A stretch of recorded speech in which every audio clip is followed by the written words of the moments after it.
We are wicked wizards demanding the resurrection of the yellowed and blackened bones of forgotten masters of horror, science fiction, fantasy, and beyond. Subscribe, comment, like, or I'll send the vampire Helen to rip your heart out. Writers, poets, songwriters, reach out to us if you want to be part of our growing pile of bones. Writing, ghostwriting services on Upwork and Fiverr. We've had a 98% successful completion rate for projects. Contact links below. Children of Horror, Legion of Ghouls.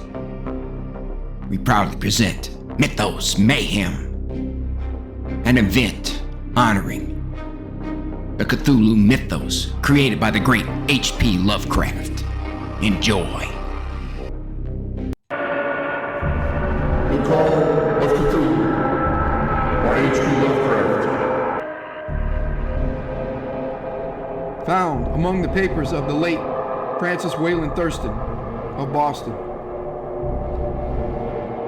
Of such great powers or being, there may be conceivably a survival of a hugely remote period when consciousness was manifested, perhaps in shapes and forms long since withdrawn before the tide of advancing humanity, forms of which poetry and legend alone have caught a flying memory and called them gods, monsters, mythical beings of all sorts and kinds. Algernon Blackwood. 1. The Horror in Clay. The most merciful thing in the world, I think, is the ability of the human mind to correlate all its contents. We live on a placid island of ignorance in the midst of black seas of infinity, and it was not meant that we should voyage far. The sciences, each straining in its own direction, have hitherto harmed us little, but someday the piecing together of dissociated knowledge will open up such terrifying vistas of reality and of our frightful position therein that we shall either go mad from the revelation or flee from the deadly light into the peace and safety of a new dark age.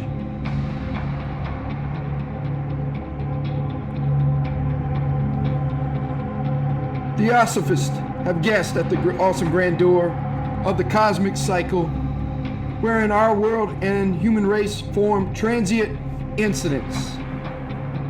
They have hinted at strange survivals in terms which would freeze the blood if not masked by a bland optimism. But it is not from them that there came the single glimpse of forbidden eons, which chills me when I think of it and maddens me when I dream of it. That glimpse, like all dread glimpses of truth, flashed out from an accidental piecing together of separate things. In this case, an old newspaper item and the notes of a dead professor. I hope that no one else will accomplish this piecing out. Certainly, if I live, I shall never knowingly supply a link in so hideous a chain. I think that the professor, too, intended to keep silent regarding the part he knew, and that he would have destroyed his notes had not sudden death seized him. My knowledge of the thing began in the winter of 1926 and 27, with the death of my granduncle, George Gammel Angel, Professor Emeritus of Semitic Languages in Brown University, Providence, Rhode Island. Professor Angel was widely known as an authority on ancient inscriptions and had frequently been resorted to by the heads of prominent museums, so that his passing at the age of 92 may be recalled by many.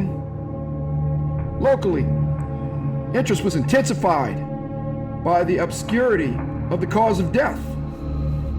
The professor had been stricken whilst returning from the Newport boat, falling suddenly, as witnesses said.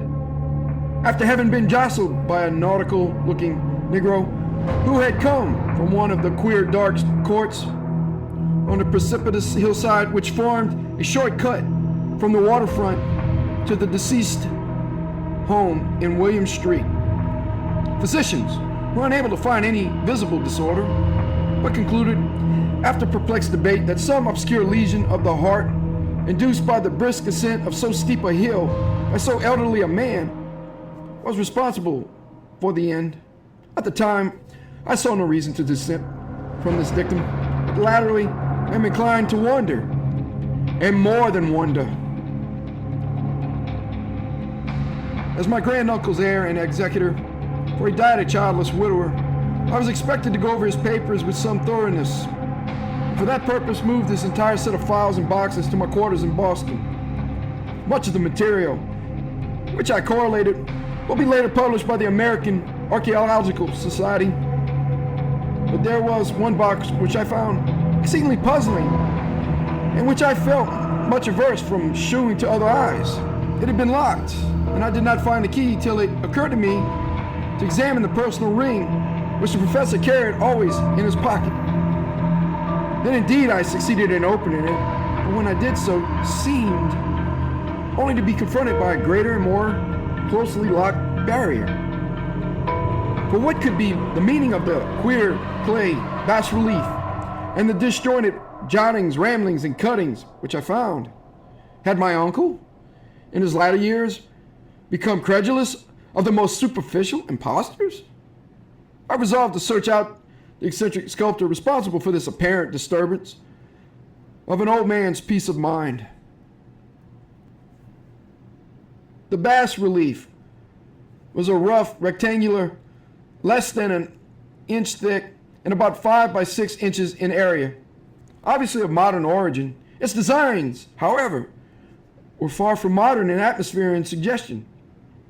For although the vagaries of Cubism and Futurism are many and wild, they do not often reproduce that cryptic regularity which lurks in prehistoric writing.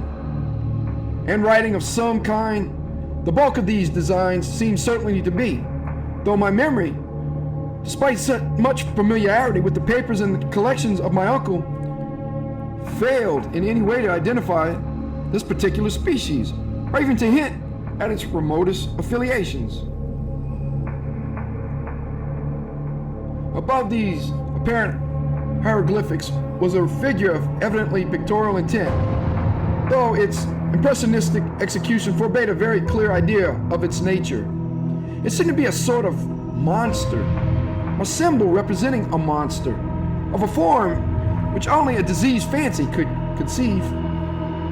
If I say that my somewhat extravagant imagination yielded simultaneous pictures of an octopus, a dragon, and a human caricature, I shall not be unfaithful to the spirit of the thing. A pulpy, tentacled head surmounted a grotesque and scaly body with rudimentary wings. But it was the general outline of the whole which made it most shockingly frightful. Behind the figure was a vague suggestion of a cyclopean architectural background.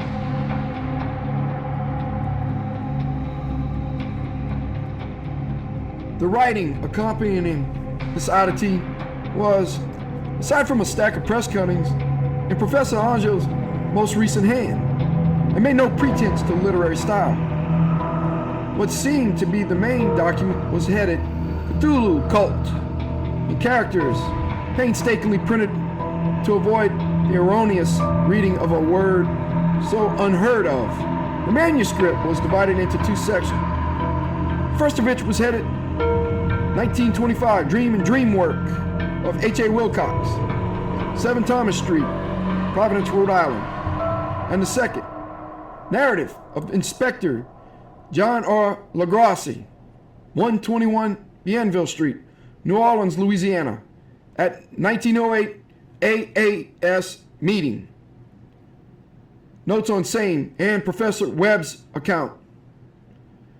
The other manuscript papers were all brief notes, some of them accounts of the queer dreams of different persons, some of them citations from theosophical books and magazines, notably W. Scott Eliot's Atlantis and the Lost Lemuria, and the rest comments on long-surviving secret societies and hidden cults, with references to passages in such mythological and anthropological sourcebooks as Fraser's Golden Bough and Miss Murray's Witch Cult in Western Europe. The cuttings largely alluded to outre, mental illnesses and outbreaks of group folly or mania in the spring of 1925. The first half of the principal manuscript told a very peculiar tale. It appears that on March 1st, 1925, a thin, dark young man of neurotic and excited aspect had called upon Professor Angel, bearing the singular clay bas-relief, which was then exceedingly damp and fresh. His card bore the name of Henry Anthony Wilcox, and my uncle had recognized him as the youngest son of an excellent family slightly known to him, who had latterly been studying sculpture at the Rhode Island School of Design and living alone at the Fleur-de-Lis building near that institution.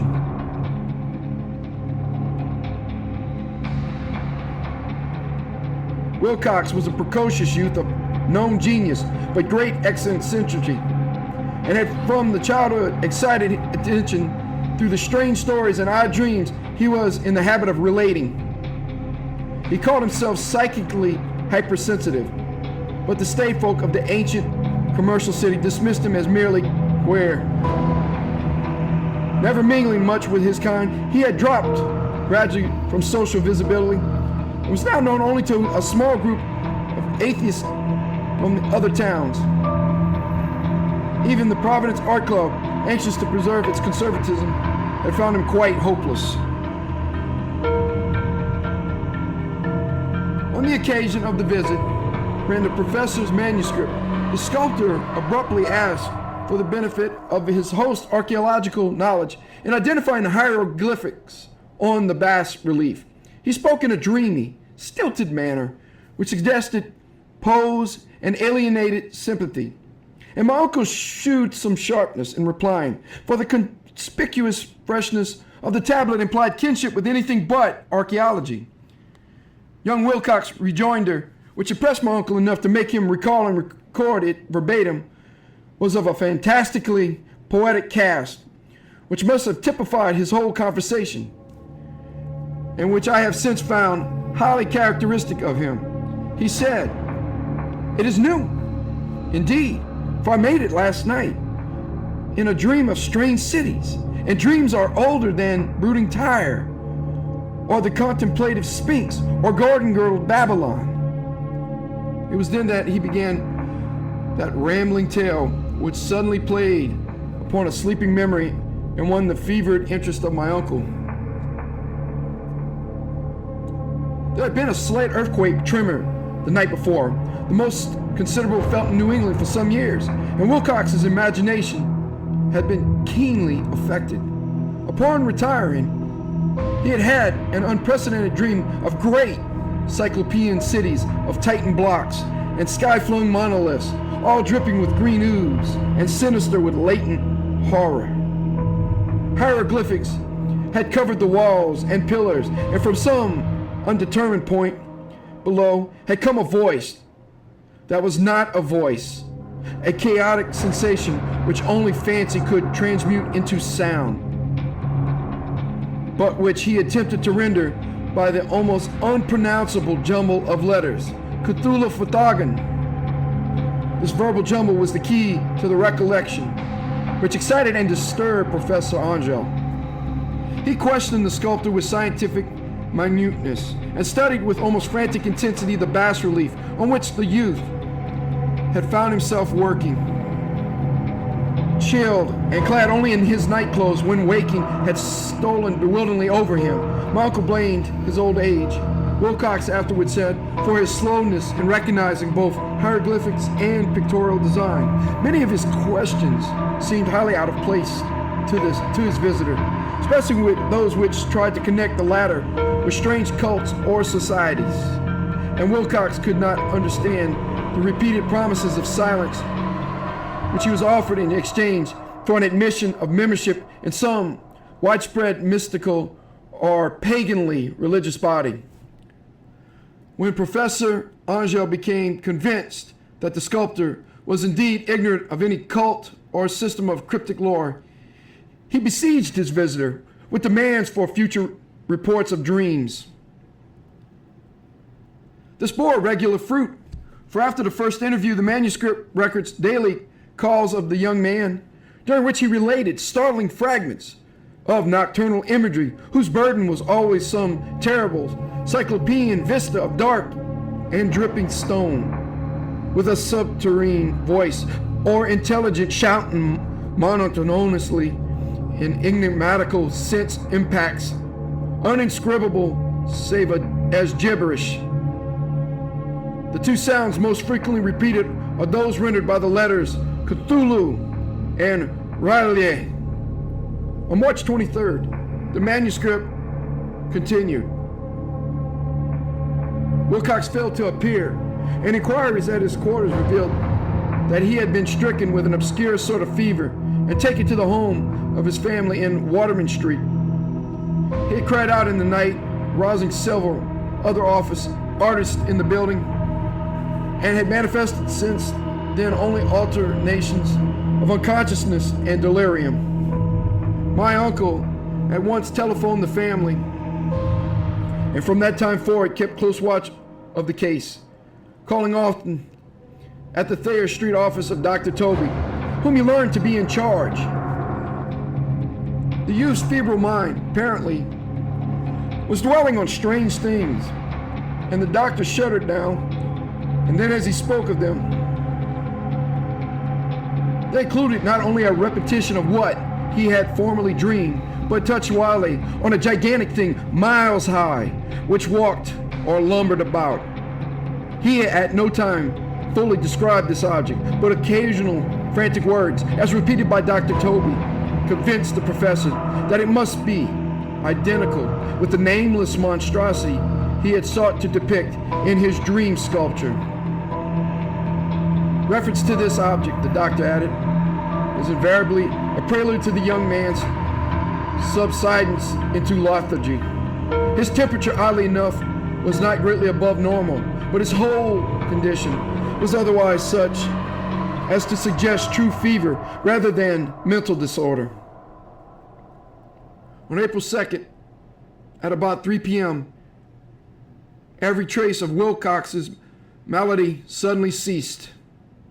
He sat upright in bed, astonished to find himself at home and completely ignorant of what had happened in a dream or reality since the night of March 22nd. Pronounced well by his physician, he returned to his quarters in 3 days. But to Professor Angel, he was of no further assistance.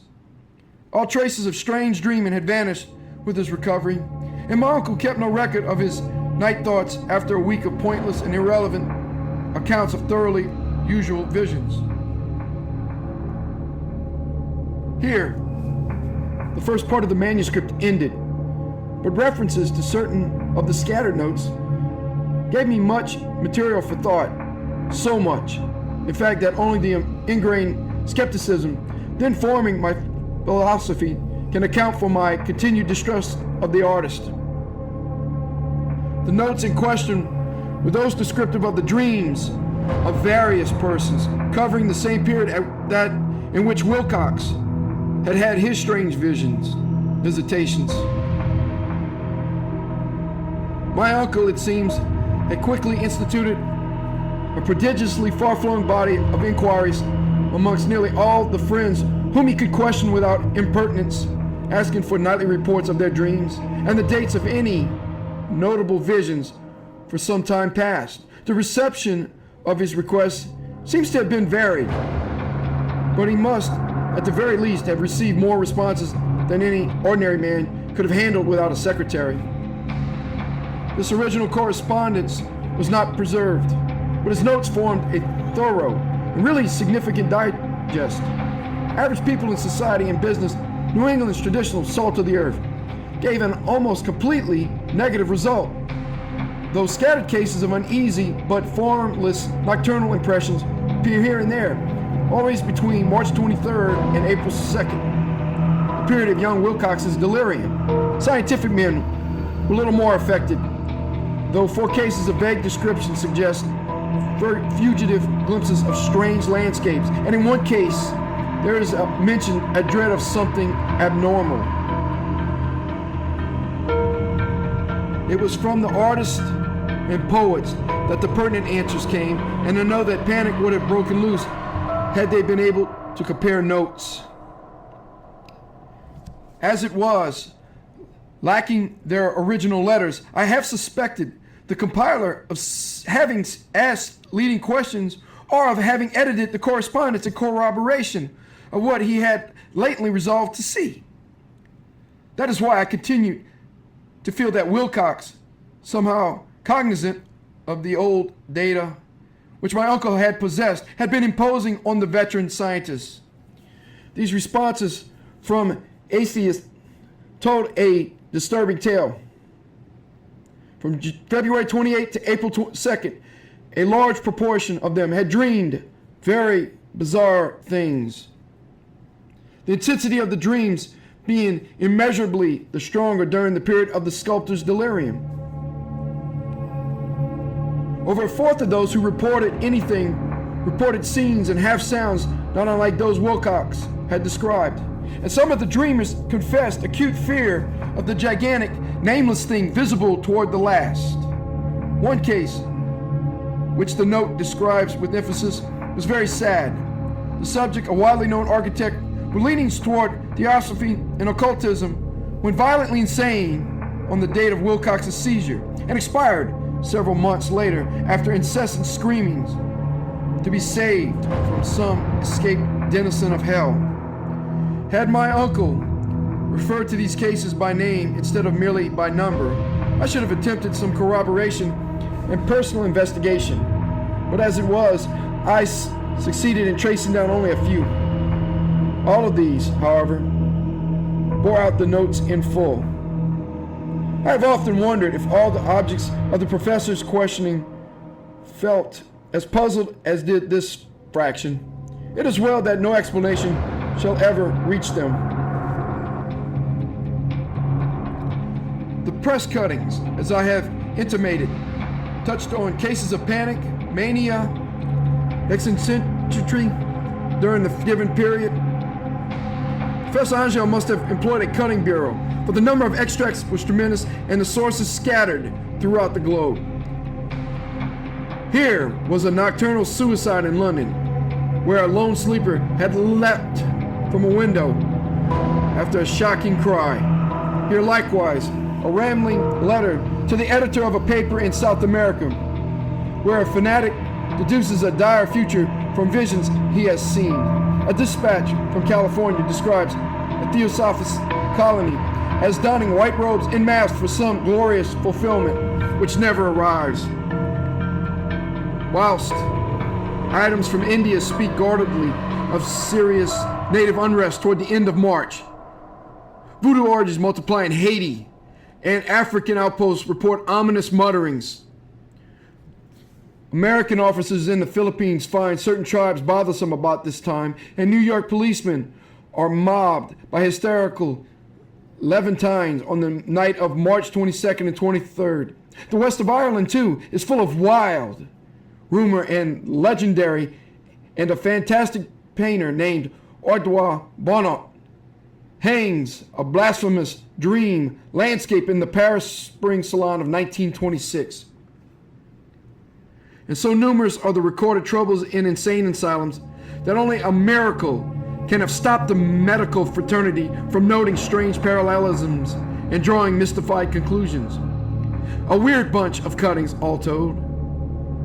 And I, at this state, scarcely envisage the callous rationalism with which I set them aside.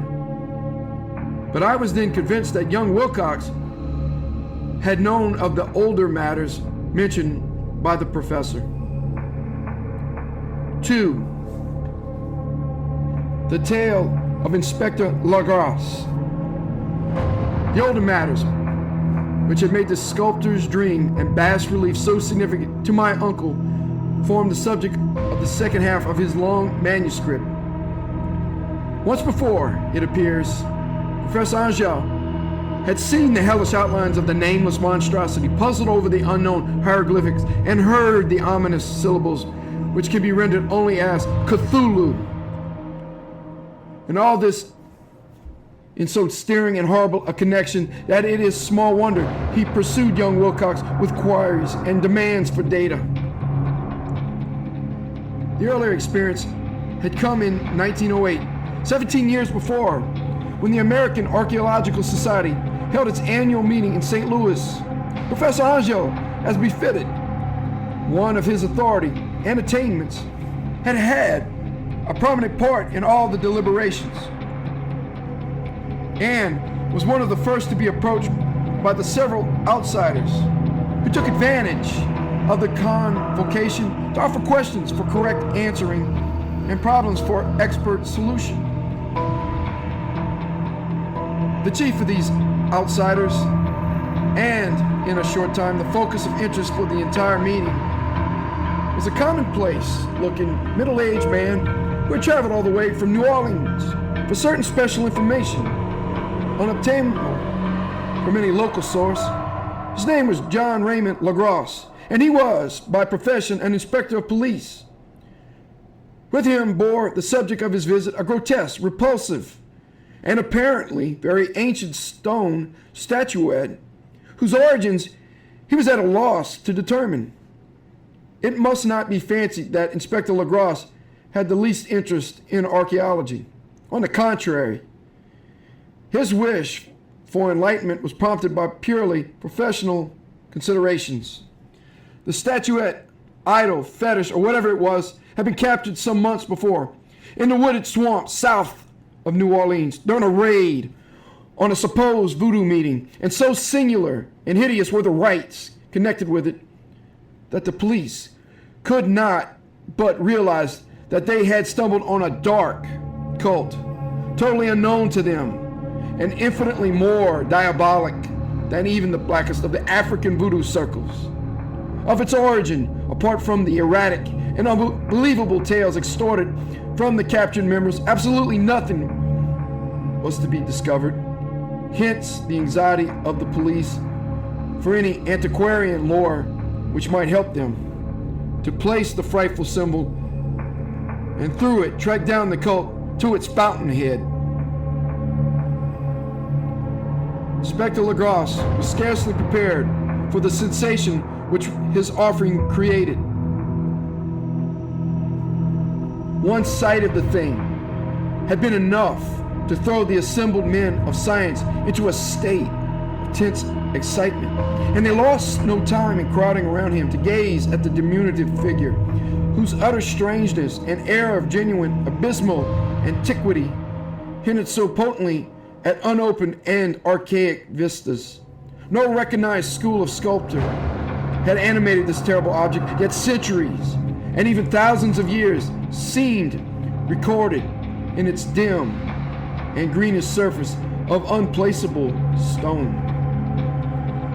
The figure, which was finally passed slowly from man to man for close and careful study, was between 7 and 8 inches in height and of exquisitely artistic workmanship.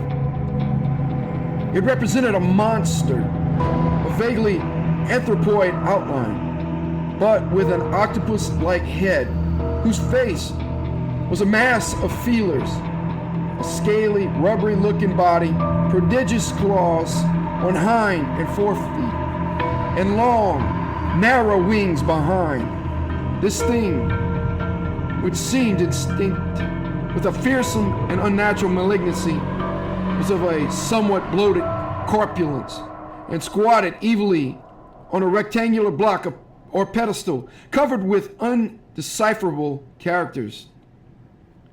The tips of the wings touched the back of the block.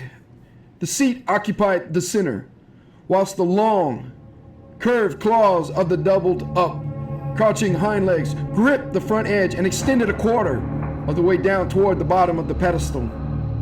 The cephalopod head was bent forward, so that the ends of the facial feelers brushed the backs of huge forepaws, which clasped the croucher's elevated knees. The aspect of the whole was abnormally lifelike, and the more subtly fearful because its source was so totally unknown.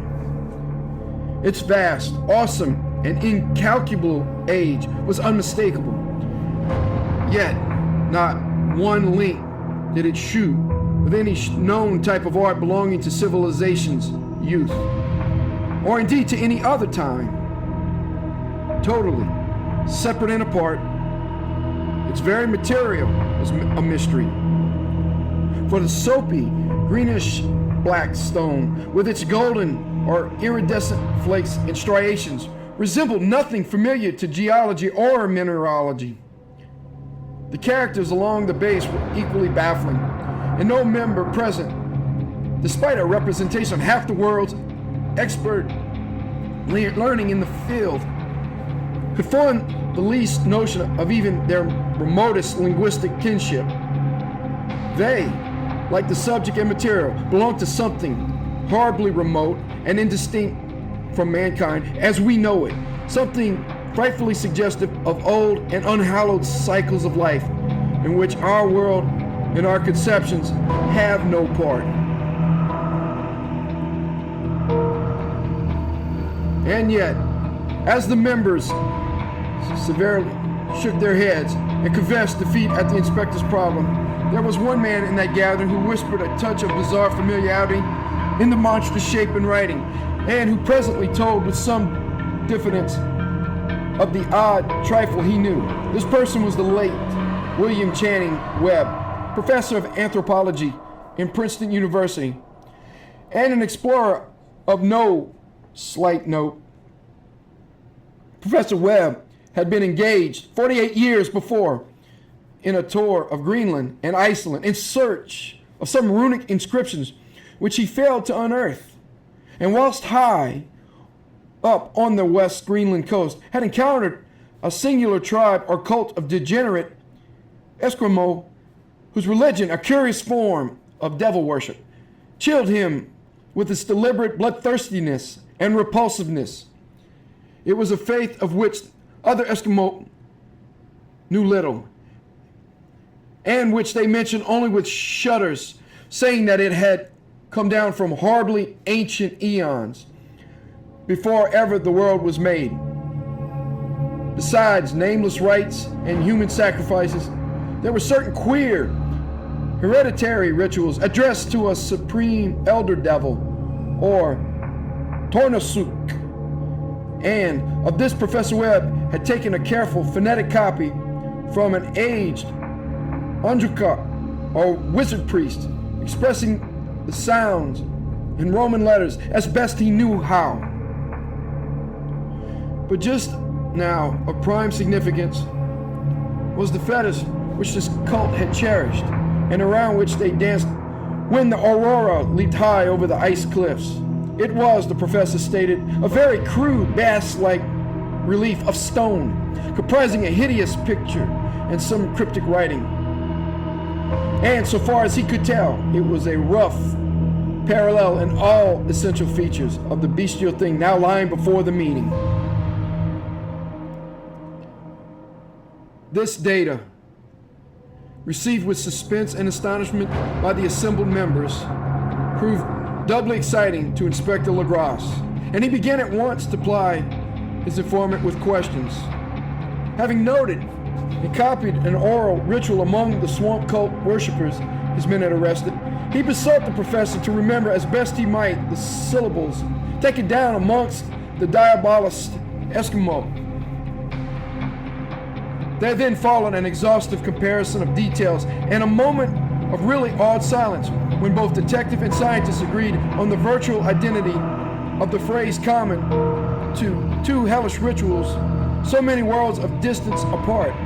What, in substance, both the Eskimo wizards and the Louisiana swamp priests had chanted to their kindred idols was something very like this. The word divisions being guessed at from traditional breaks in the phrase as chanted aloud. Niglui, Miglin, Nath, Cthulhu, Relaya, Mugla, Nago, Forgotten.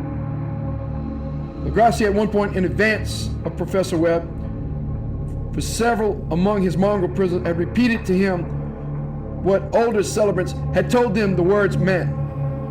This text, as given, ran something like this. In his house at Relaya, dead Cthulhu waits dreaming. And now, in response to a general and urgent demand, Inspector Legrassi related as fully as possible his experience with the swamp worshippers, telling a story to which I could see my uncle attach profound significance. It savored of the wildest dreams of mythmaker and theosophist, and disclosed an astonishing degree of cosmic imagination among such half-caste and pariahs as might be least expected to possess it. On November 1st, 1907, there had come to the New Orleans police a frantic summons from the swamp and lagoon country to the south. The squatters there, mostly primitive but good-natured descendants of Lafitte's men, were in the grip of stark terror from an unknown thing which had stolen upon them in the night. It was voodoo, apparently, but voodoo of a more terrible sort than they had ever known. And some of their women and children had disappeared since the malevolent tom-tom had begun its incessant beating, far within the black, haunted woods where no dweller ventured. There were insane shouts and harrowing screams, soul-chilling chants, and dancing devil flames, and the frightened messenger added, the people could stand it no more. So a body of 20 police, filling 2 carriages and an automobile, had set out in the late afternoon with the shivering squatter as a guide. At the end of the passable road, they alighted, and for miles splashed on in silence through the terrible cypress woods where day never came. Ugly roots and malignant hanging nooses of Spanish moss beset them, and now and then a pile of dank stones, a fragment of a rotting wall, intensified by its hint of morbid habitation, a depression which every malformed tree and every fungus islet combined to create. At length the squatter settlement, a miserable huddle of huts, hove in sight, and hysterical dwellers ran out to cluster around a group of bobbing lanterns. The muffled beat of tom-toms was now faintly audible far, far ahead, and a curdling shriek came at infrequent intervals when the wind shifted. A reddish glare, too, seemed to filter through the pale undergrowth, beyond endless avenues of forest night. Reluctant even to be left alone again, each one of the cowed squatters refused point blank to advance another inch toward the scene of unholy worship. So Inspector Legrassi and his 19 colleagues plunged on unguided into the black arcades of horror that none of them had ever trod before. The region, now entered by the police, was one of traditionally evil repute, substantially unknown and untraversed by white men. There were legends of a hidden lake unglimpsed by mortal sight, in which dwelt a huge, formless, white, polyphilous thing and with luminous eyes, and squatters whispered that bat-winged devils flew up out of caverns in inner earth to worship it at midnight. They said it had been there before D'Iberville, before LaSalle, before the Indians, and before even the wholesome beasts and birds of the woods. It was nightmare itself, and to see it was to die. But it made men dream, so they knew enough to keep away. The present voodoo orgy was, indeed, on the merest fringe of this abhorred area, but that location was bad enough. Hence, perhaps the very place of the worship had terrified the squatters more than the shocking sounds and incidents. Only poetry or madness could do justice to the noises heard by Legrassi's men as they plowed on through the black morass toward the red glare and the muffled tom-toms. There are vocal qualities peculiar to men, and vocal qualities peculiar to beast. And it is terrible to hear the one when the source should yield the other. Animal fury and orgiastic license here whip themselves to demonic heights by howls and squawking ecstasies that tore and reverberated through those nighted woods like pestilential tempests from the gulfs of hell. Now and then the less organized ululation would cease, and from what seemed a well-drilled chorus of hoarse voices would rise and sing, song, chant that hideous phrase or ritual. Nglui, Mgla, Naf, Cthulhu, Relaya, Wagla, Nago, Dagan. Then the men, having reached a spot where the trees were thinner, came suddenly in sight of the spectacle itself. Four of them reeled, one fainted, two were shaken into a frantic cry, which the mad cacophony of the orgy fortunately deadened. Lagros dashed swamp water on the face of the fainting man, and all stood trembling and nearly hypnotized with horror. In a natural glade of the swamp stood a grassy island of perhaps an acre's extent, clear of trees and tolerably dry. On this now leaped and twisted a more indescribable horde of human abnormality than any but a Sim or an Angarola could paint. Void of clothing, this hybrid spawn were braying, bellowing, and writhing about a monstrous ring-shaped bonfire, in the center of which, revealed by occasional rifts in the curtain of flame, stood a great granite monolith, some 8 feet in height, on top of which, incongruous with its diminutives, rested the noxious carven statuette. From a wide circle of tin scaffolds set up at regular intervals from the flame-girt monolith as a center hung, head downward, the oddly moored bodies of the helpless squatters who had disappeared. It was inside this circle that the ring of worshippers jumped and roared, the general direction of the mass motion being from left to right, an endless bacchanal between the ring of bodies and the ring of fire. It may have been only imagination, and it may have been only echoes which induced one of the men, an excitable Spaniard, to fancy he heard antiphonal responses to the ritual from some far and unillumined spot deeper within the wood of ancient legendary and horror. This man, Joseph D. Galvez, I later met and questioned, and he proved distractingly imaginative. He indeed went so far as to hint of the faint beating of great wings, and of a glimpse of shining eyes, and a mountainous white bulk beyond the remotest trees. But I suppose he had been hearing too much native superstition. Actually, the horrified pause of the men was of comparatively brief duration. Duty came first. And although there must have been nearly 100 mongrel celebrants in the throng, the police relied on their firearms and plunged determinedly into the nauseous rout. For 5 minutes, the resultant din and chaos were beyond description. Wild blows were struck, shots were fired, and escapes were made.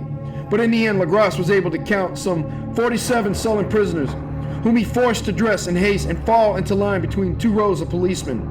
5 of the worshippers lay dead, and 2 severely wounded ones were carried away on impoverished stretchers by their fellow prisoners. The image on the monolith, of course, was carefully removed and carried back by Lagros. Examined at headquarters, after a trip of intense strain and weariness, the prisoners all proved to be men of a very low, mixed blood and mentally aberrant type. Most were seamen, and a sprinkling of Negroes and mulattoes, largely West Indians or Bravo Portuguese from the Cape Verde Islands, gave a coloring of voodooism to the heterogeneous cult. But before many questions were asked, it became manifest that something far deeper and older than Negro fetishism was involved.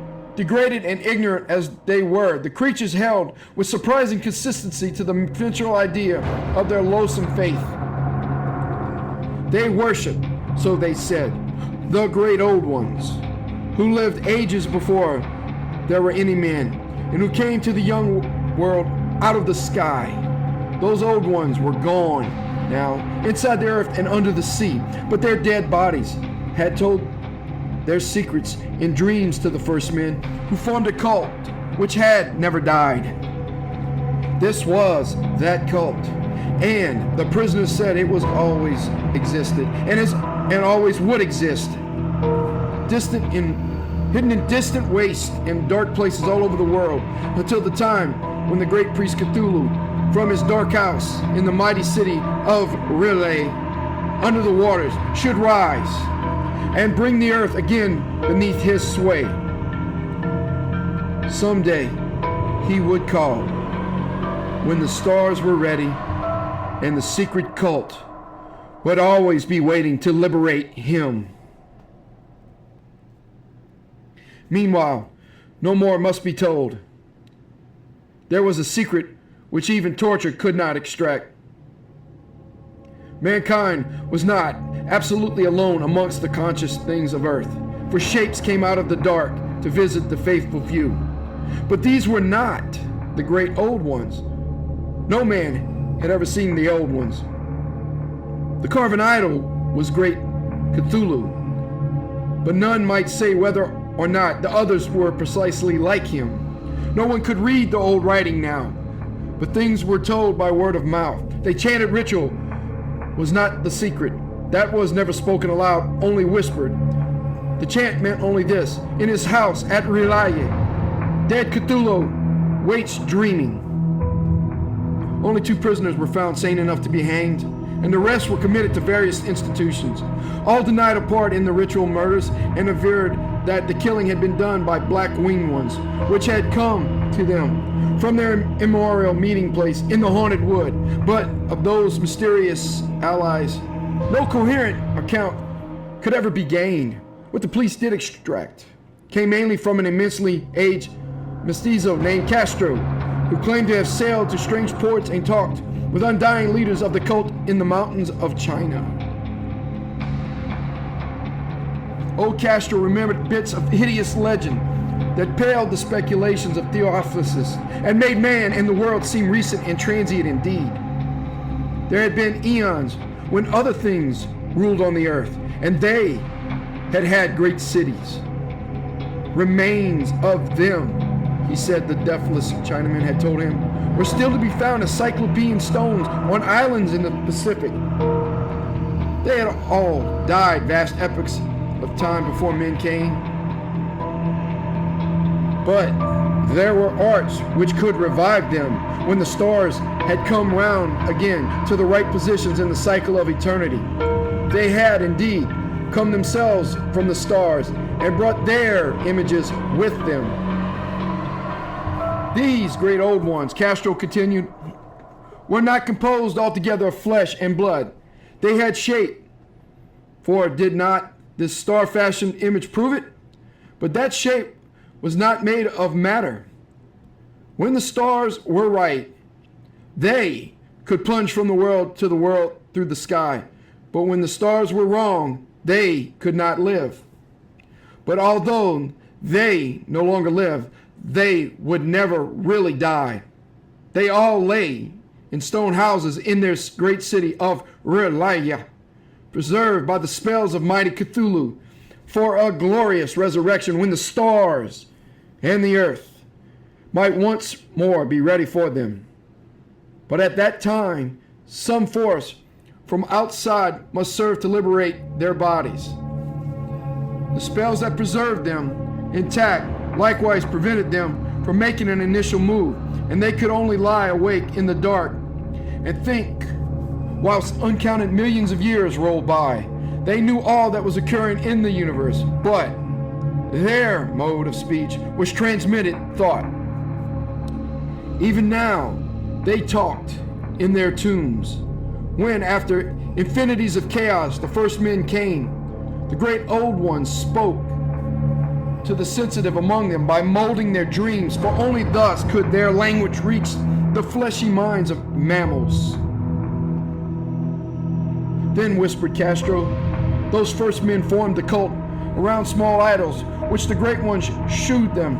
Idols brought in dim areas from dark stars. The cult would never die till the stars came right again. And the secret priest would take great Cthulhu from his tomb to revive his subjects and resume his rule of earth.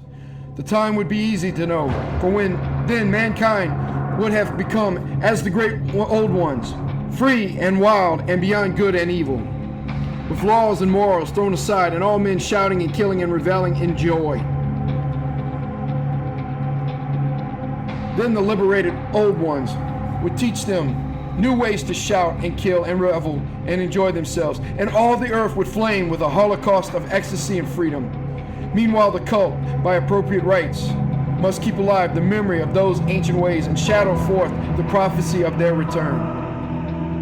In the elder time, chosen men had talked with the entombed old ones in dreams. But then something had happened. The great city, Raleigh, with its monoliths and subcultures, had sunk beneath the seas, the waves, and the deep waters full of the one primal mystery through which not even thought can pass, had cut off the spectral intercourse. But memory never died, and high priests said that the city would rise again when the stars were right. Then come out of the earth the black spirits of earth, moldy and shadowy, and full of dim rumors, picked up in caverns beneath forgotten sea bottoms. But of them old Castro dared not speak much. He cut himself off hurriedly, and no amount of persuasion or subtlety could elicit more in this direction. The size of the old ones, too, he curiously declined to mention. Of the cult, he said that he thought the center lay amid the pathless deserts of Arabia, where Irm, the city of pillars, dreams hidden and untouched. He was not allied to the European witch cult, and was virtually unknown beyond its members. No book had ever really hinted of it, though the deathless Chinaman said that there were double meanings in the Necronomicon of the mad Arab Abdul Alzared, which the initiated might read as they chose, especially the much discussed couplet. That is not dead which can eternal lie, and with strange eons even death may die. Legras, deeply impressed and not a little bewildered, had inquired in vain concerning the historic affiliations of the cult. Castro apparently had told the truth when he had said that it was wholly secret. The authorities at Tulane University could shed no light upon either cult or image, and now the detective had come to the highest authorities in the country and met with no more than the Greenland tale of Professor Webb. The feverish interest aroused at the meaning by Legrassi's tale, corroborated as it was by the statuette, is echoed in the subsequent correspondence of those who attended. Although scant mention occurs in the formal publications of the society. Caution is the first care of those accustomed to face occasional charlatanry and imposture. Legras for some time lent the image to Professor Webb, but at the latter's death it was returned to him and remains in his possession, where I viewed it not long ago. It is truly a terrible thing, and unmistakably akin to the dream sculpture of young Wilcox. That my uncle was excited by the tale of the sculptor, I did not wonder, for what thoughts must arise upon hearing, after a knowledge of what Legras had learned of the cult, of a sensitive young man who had dreamed not only the figure and exact hieroglyphics of the swamp-found image and the Greenland devil tablet, but had come in his dreams upon at least 3 of the precise words of the formula uttered alike by Eskimo diabolists and mongrel Louisianians. Professor Angle's instant start on an investigation of the utmost thoroughness was eminently natural, though privately I suspected young Wilcox of having heard of the cult in some indirect way and of having invented a series of dreams to heighten and continue the mystery at my uncle's expense. The dream narratives and cuttings collected by the professor were, of course, strong corroboration, but the rationalism of my mind and the extravagance of the whole subject led me to adopt what I thought the most sensible conclusion.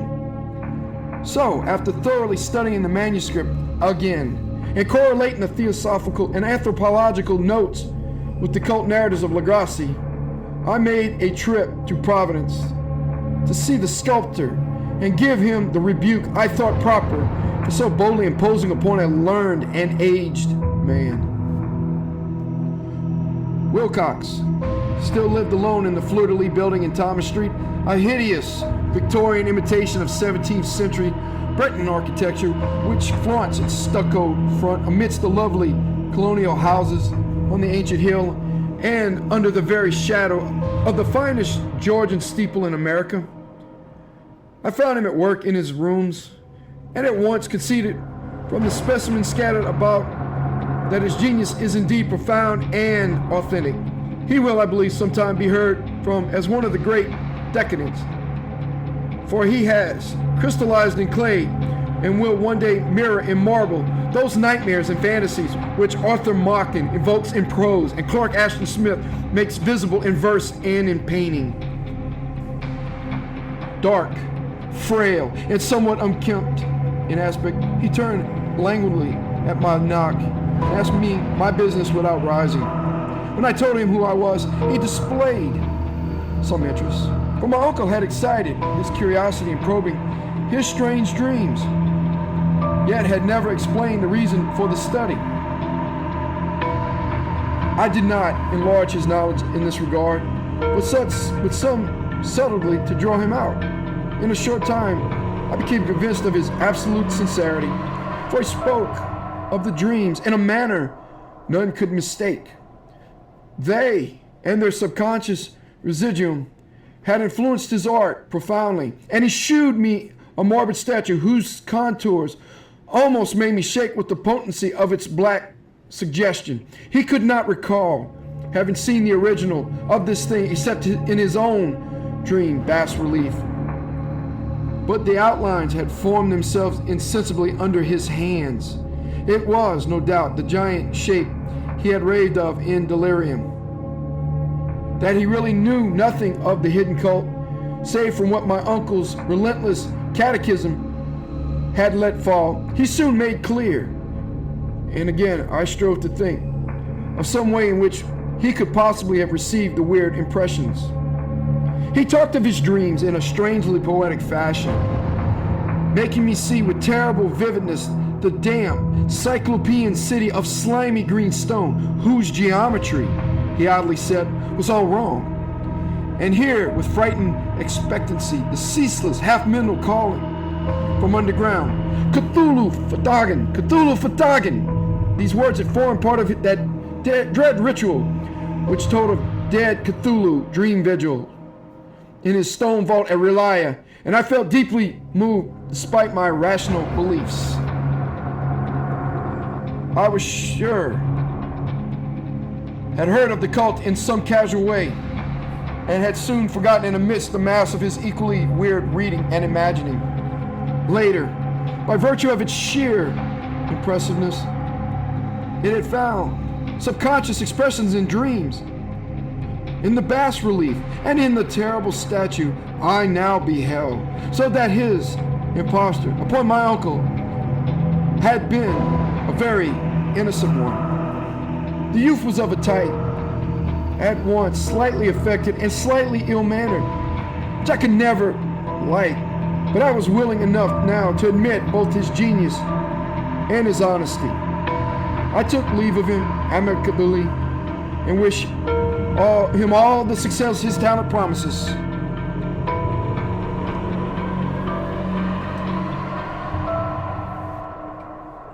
The matter of the cult still remained to fascinate me, and at times I had visions of personal fame from researches into their origins and connections. I visited New Orleans, talked with Legras and others of that old-time raiding party, saw the frightful image, and even questioned such of the mongrel prisoners as still survived. Old Castro, unfortunately, had been dead for some years. What I now heard so graphically at first hand, though it was really no more than a detailed confirmation of what my uncle had written, excited me afresh. For I felt sure that I was on the track of a very real, very secret, and very ancient religion, whose discovery would make me an anthropologist of note. My attitude was still one of absolute materialism, as I wish it still were. And I discounted with almost inexplicable perversity the coincidence of the dream notes and odd cuttings collected by Professor Angel. One thing I began to suspect, and which I now fear I know, is that my uncle's death was far from natural. He fell on a narrow hill street leading up from an ancient waterfront swarming with foreign mongrels after a careless push from a Negro sailor. I did not forget the mixed blood and marine pursuits of the cult members in Louisiana, and would not be surprised to learn of secret methods and poison needles and as ruthless and as anciently known as the cryptic rites and beliefs. Legras and his men, it is true, have been let alone, but in Norway a certain seaman who saw things is dead. Might not the deeper inquiries of my uncle after encountering the sculptor's daughter have come to sinister ears?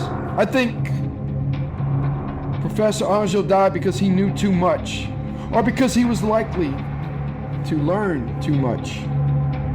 Whether I shall go as he did remains to be seen, for I have learned much now. 3.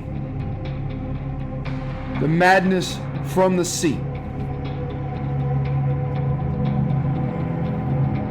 If heaven ever wishes to grant me a boon, it will be a total effacing of the results of a mere chance, which fixed my eye on a certain stray piece of shelf paper. It was nothing on which I would naturally have stumbled in the course of my daily round, for it was an old number of an Australian journal, the Sydney Bulletin, for April 18th, 1925. It had escaped even the Cutting Bureau, which had at the time of its issuance been avidly collecting material for my uncle's research. I had largely given over my inquiries into what Professor Angel called the Cthulhu cult, and was visiting a learned friend in Paterson, New Jersey, the curator of a local museum and a mineralogist of note. Examining one day the reserved specimens roughly set on the storage shelves in a rear room of the museum, my eye was caught by an odd picture in one of the old papers spread beneath the stones. It was the Sydney Bulletin I have mentioned, for my friend was wide affiliations in all conceivable foreign ports, and the picture was a half-tone cut of a hideous stone image almost identical with that which Legras had found in the swamp.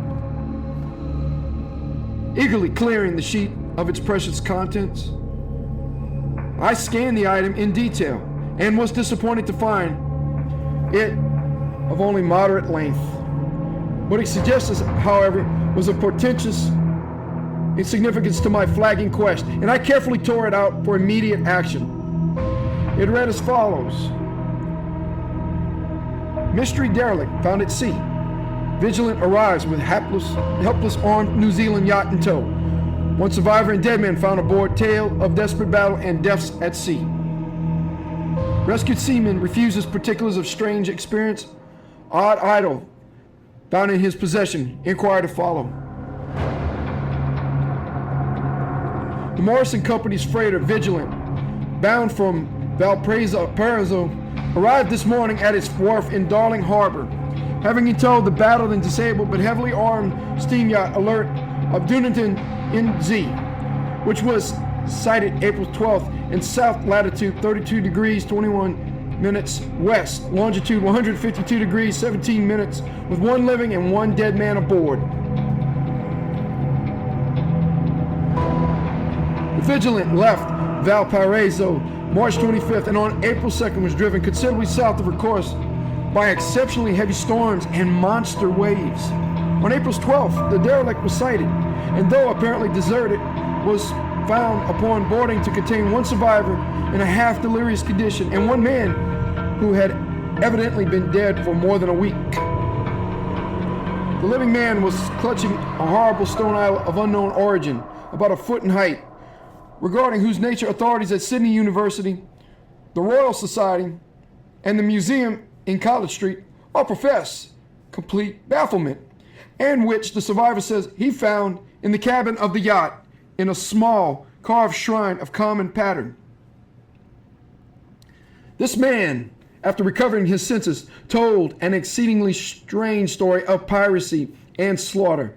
He is Gustav Johansen, a Norwegian of some intelligence, and had been second mate of the two-masted schooner Emma of Auckland, which sailed for Callao February 20th with a complement of 11 men. The Emma, he says, was delayed and thrown wildly south of her course by the great storm of March 1st, and on March 22nd in south latitude 49 degrees 51 minutes west, longitude 128 degrees 34 minutes, encountered the Alert, manned by a queer and evil-looking crew of Kanakas and half-caste. Being ordered peremptorily to turn back, Captain Collins refused, whereupon the strange crew began to fire savagely, and without warning, upon the schooner with a peculiar heavy battery of brass cannon forming part of the yacht's equipment. The Emma's men shooed fight, says the survivor.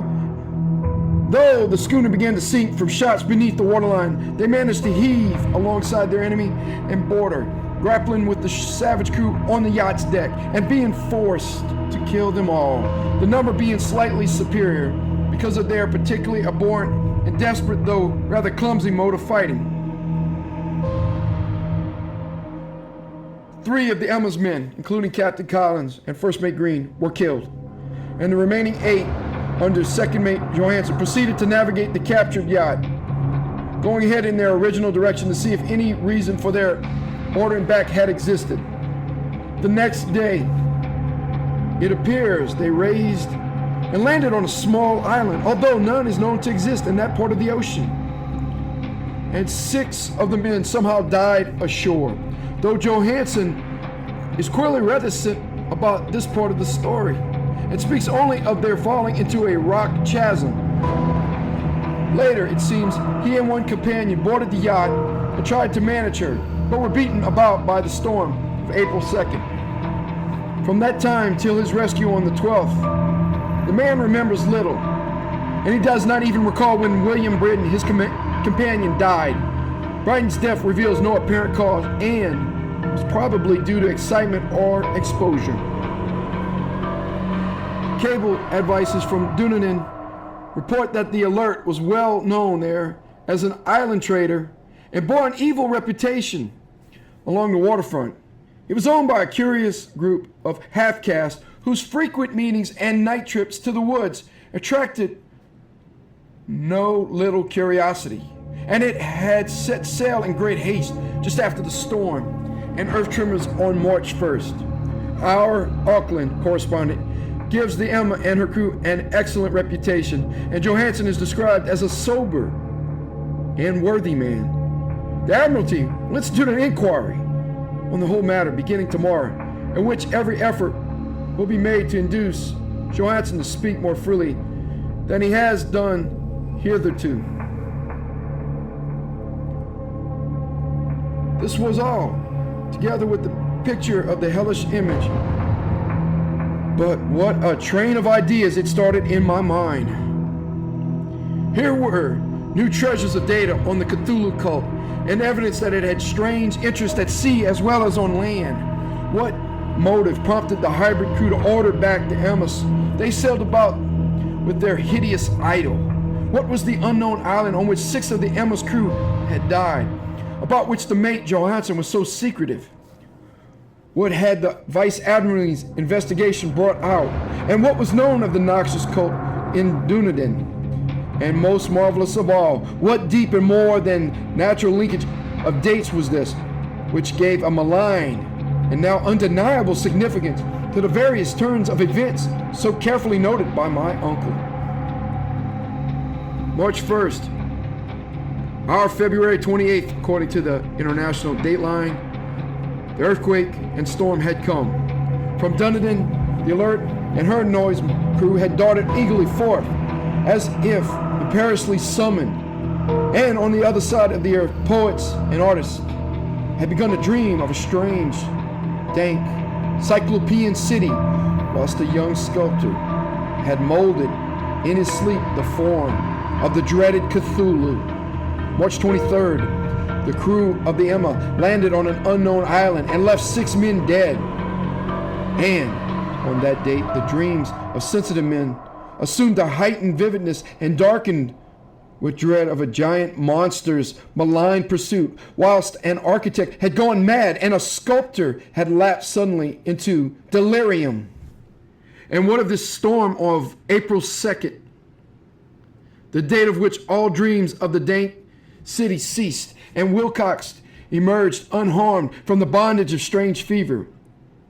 What of all this, and of those hints of old Castro about the sunken, star-born old ones and their coming reign, their faithful cult, and their mastery of dreams? Was I tottering on the brink of cosmic horrors beyond man's power to bear? If so, they must be horrors of the mind alone. For in some way, the 2nd of April had put a stop to whatever monstrous menace had begun its siege of mankind's soul. That evening, after a day of hurried cabling and arranging, I bade my host adieu and took a train for San Francisco. In less than a month, I was in Dunedin, where, however, I found that little was known of the strange cult members who had lingered in the old sea taverns.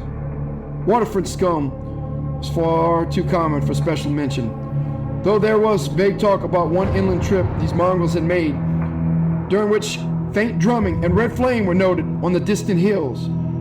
In Auckland, I learned that Johansson had returned with yellow hair turned white after a perfunctory and inclusive questioning at Sydney, and had thereafter sold his cottage in West Street and sailed with his wife to his old home in Oslo. Of his stirring experience, he would tell his friends no more than he had told the Admiralty officials, and all they could do was to give me his Oslo address.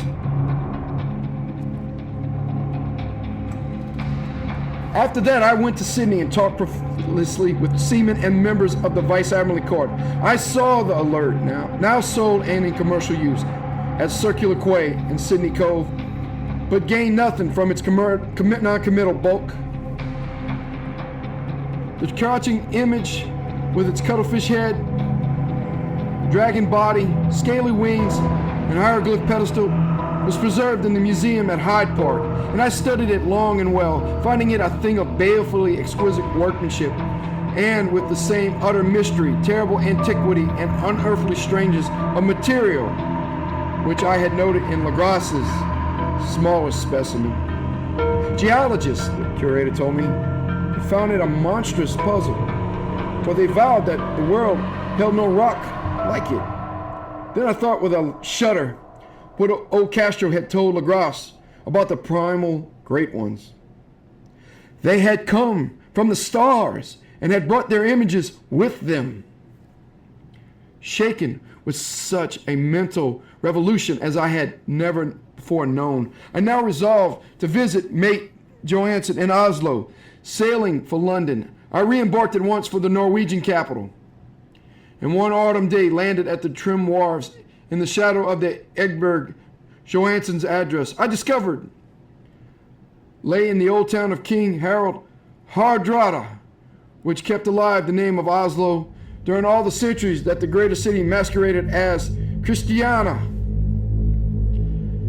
I made the brief trip by taxicab and knocked with palpitant heart at the door of a neat ancient building with plastered front. A sad-faced woman in black answered my summons, and I was stunned with disappointment when she told me in halting English that Ghost of Johansson was no more. He had not survived his returns, his wife, for the doings at sea in 1925 had broken him. He had told her no more than he had told the public, but had left a long manuscript of technical matters, as he said, written in English, evidently in order to safeguard her from the peril of casual perusal. During a walk through a narrow lane near the Gothenburg dock, a bundle of papers fallen from an attic window had knocked him down. Two Lascar sailors at once helped him to his feet, but before the ambulance could reach him, he was dead. Physicians found no adequate cause for the end, related to heart trouble and a weakened constitution. I now felt gnawing at my vitals, that dark terror which will never leave me till I, too, am at rest, accidentally or otherwise. Persuading the window that my connection with her husband's technical matters was sufficient to entitle me to his manuscript, I bore the document away and began to read it on the London boat. It was a simple, rambling thing. A naive sailor's effort at a post-facto diary, and strove to recall day by day that last awful voyage. I cannot attempt to transcribe it verbatim in all its cloudiness and redundance, but I will tell its gist enough to show why the sounds of the water against the vessel's sides became so unendurable that I stopped my ears with cotton. Johansen, thank God, did not know quite all, even though he saw the city and the thing. But I shall never sleep calmly again when I think of the horrors that lurk ceaselessly behind life in time and in space, and of those unhallowed blasphemies from elder stars which dream beneath the sea, known and favored by a nightmare cult ready and eager to loose them on the world whenever another earthquake shall heave their monstrous stone city again to the sun and air. Johansen's voyage had begun just as he told it to the Vice-Admiralty. The Emma in ballast had cleared Auckland on February 20th and had felt the full force of that earthquake-born tempest, which must have heaved up from the sea bottom the horrors that filled men's dreams. Once more under control, the ship was making good progress when, held up by the alert on March 22nd, and I could feel the mate's regret as he wrote of her bombardment and sinking. Of the swarthy cult fiends on the alert, he speaks with significant horror. There was some peculiarity, abominable quality about them which made their destruction seem almost a duty. And Johansen shows ingenious wonder at the charge of ruthlessness brought against his party during the proceedings of the Court of Inquiry. Then, driven ahead by curiosity in their captured yacht under Johansen's command, the men sight a great stone pillar sticking out of the sea, and in south latitude 47 degrees 9 minutes, west longitude 126 degrees 43 minutes, come upon a coastline of mingled mud, ooze, and weedy cyclopean masonry, which can be nothing less than the tangible substance of Earth's supreme terror. The nightmare corpse city of Railia, that was built in measureless eons behind history by the vast, loathsome shapes that seep down from the stars. There lay great Cthulhu and his hordes, hidden in green, slimy vaults, and sending out at last, after cycles incalculable, the thoughts that spread fear to the dreams of the sensitive and called imperiously to the faithful to come on a pilgrimage of liberation and restoration. All this Johansen did not suspect, but God knows he soon saw enough. I supposed that only a single mountaintop, the hideous monolith crowned citadel whereon great Cthulhu was buried, actually emerged from the waters. When I think of the extent of all that may be brooding down there, I almost wish to kill myself forthwith. Johansen and his men were awed by the cosmic majesty of this dripping Babylon of elder demons, and must have guessed, without guidance, that it was nothing of this or of any sane planet. Awe at the unbelievable size of the greenish stone blocks, at the dizzying height of the great carven monolith, and at the stupefying identity of the colossal statues and bas-relief, with the queer image found in the shrine on the alert, is poignantly visible in every line of the mate's frightened description.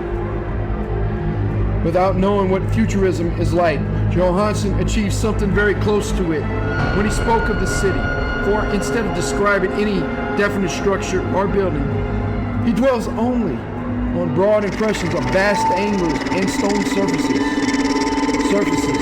too great to belong to anything right or proper for this earth, and impious with horrible images and hieroglyphs. I mentioned his talk about angles because it suggests something Wilcox had told me of his awful dreams. He had said that the geometry of the dream place he saw was abnormal, non-Euclidean, and loathsomely redolent of spheres and dimensions apart from ours. Now, an unlettered seaman felt the same thing whilst gazing at the terrible reality. Johansson and his men landed at a sloping mudbank at this monstrous acropolis and clambered slippery up over tight and oozy blocks, which could have been no mortal staircase.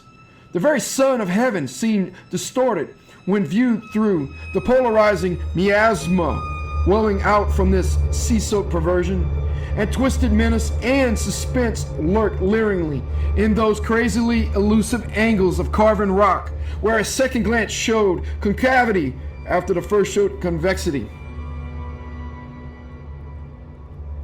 Something very like fright had come over all the explorers before anything more definite than rock and ooze and weed was seen.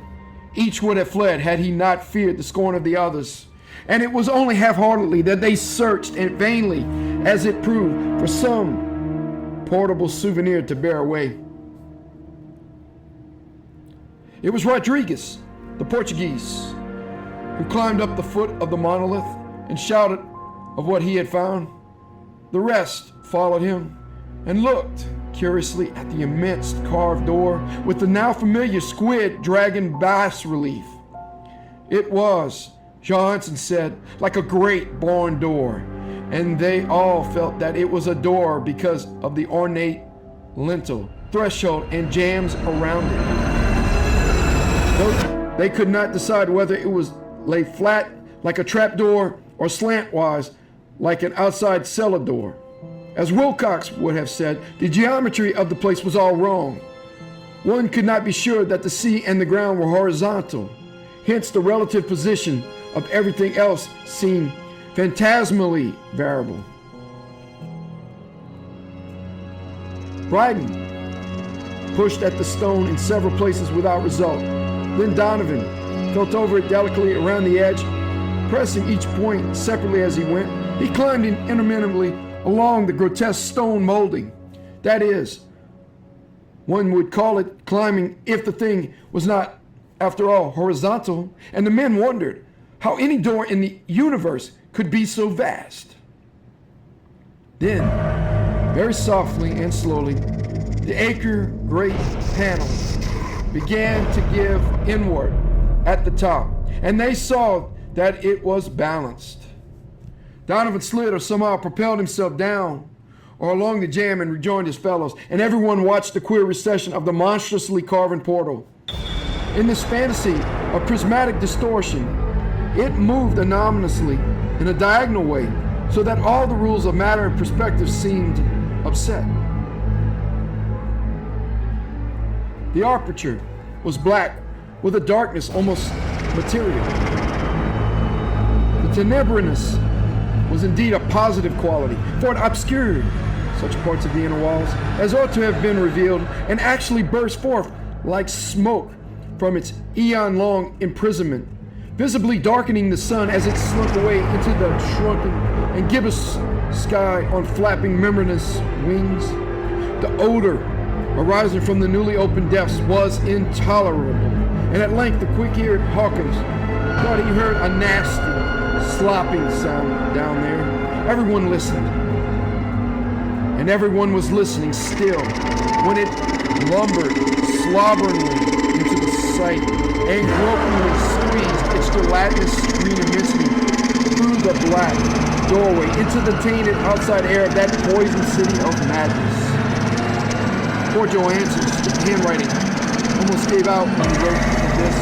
Of the 6 men who never reached the ship, he thinks 2 perished of pure fright in that accursed instant. The thing cannot be described. There is no language for such abysms, a shrieking and immeasurable lunacy, such eldritch contradictions of all matter, force, and cosmic order. A mountain walked or stumbled. God, what wondered that across the earth a great architect went mad, and poor Wilcox raved with fever in that telepathic instant. The thing of the idols, the green, sticky spawn of the stars, had a weight to claim his own. The stars were right again, and what an aged old cult had failed to do by design, a band of innocent sailors had done by accident. After vigintillions of years, great Cthulhu was loose again and ravening for delight. 3 men were swept up by that flabby claws before anybody turned. God rest them, if there be any rest in the universe. They were Donovan, Guerrero, Angstrom. Parker slipped as the other 3 were plunging frenziedly over endless vistas of green crusted rock to the boat. And Johansson swears he was swallowed up by an angle of masonry which shouldn't have been there. An angle which was acute, but behaves as if it were obtuse. So only Bryden and Johansson reached the boat and pulled desperately for the alert as the mountainous monstrosity flopped down the slimy stones and hesitated, floundering at the edge of the water. Steam had not been suffered to go down entirely, despite the departure of all hands for the shore. And it was the work of only a few moments of feverish rushing up and down between wheels and engines to get the alert underway. Slowly, amidst the distorted horrors of that indescribable scene, she began to churn the lethal waters, whilst on the masonry of that charnel shore that was not of earth, the Titan thing from the stars slavered and gibbered like Polypheme, cursing the fleeing ship of Odysseus. Then, bolder than the storied Cyclops, great Cthulhu slid greasily into the water and began to pursue with vast wave-racing strokes of cosmic potency. Bryden looked back and went mad, laughing shrilly as he kept on laughing at intervals till death found him one night in the cabin, while Johansson was wandering deliriously. But Johansson had not given out yet. Knowing that the thing could surely overtake the alert until steam was fully up, he resolved on a desperate chance, and setting the engine for full speed, ran, lightning-like, on deck and reversed the wheel. There was a mighty eddying and foaming in the noisome brine, and as the steam mounted higher and higher, the brave Norwegian drove his vessel head-on against the pursuing jelly, which rose above the unclean froth like the stern of a galleon. The awful squid head with writhing feelers came nearly up to the bowsprit of this sturdy yacht, but Johansson drove on relentlessly. There was a bursting as of an exploding bladder, a slushy nastiness as of cloven sunfish, a stench as of 1,000 open graves, and a sound that the chronicler would not put on paper. For an instant the ship was befouled by an acrid and blinding green cloud, and then there was a venomous seething astern, where, God in heaven, the scattered plasticity of that nameless sky spawn was nebulously recombining in its hateful original form, while its distance widened every second as the alert gained impetuous from its mounting speed. That was all.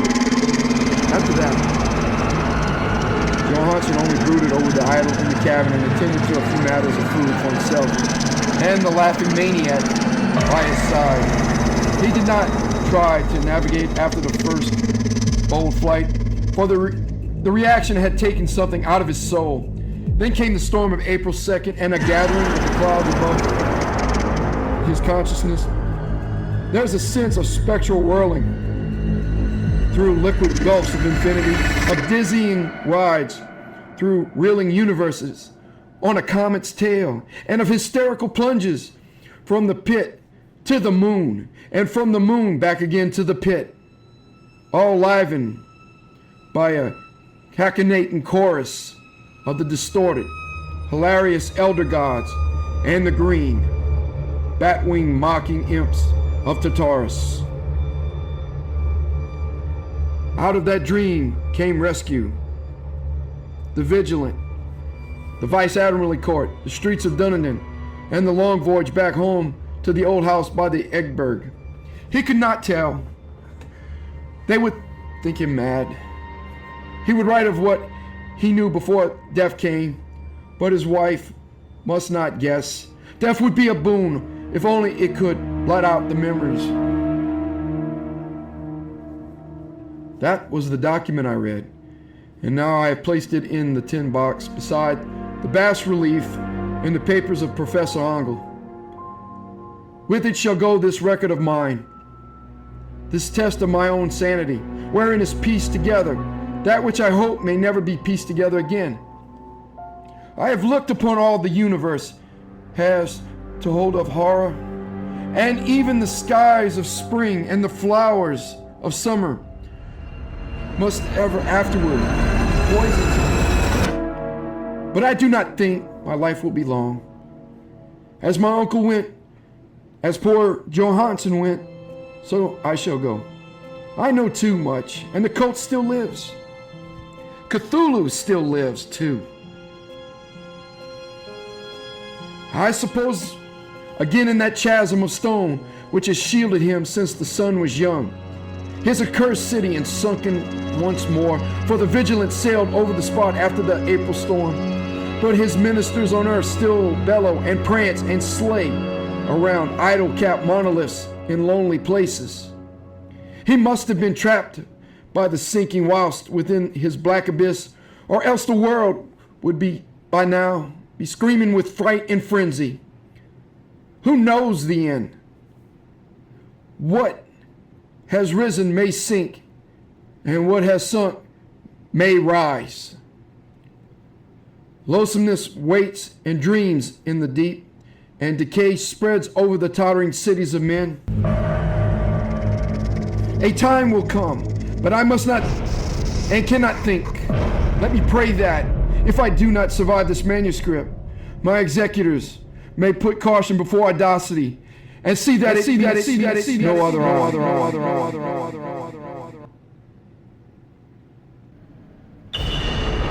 Thank you for listening. Have a good night.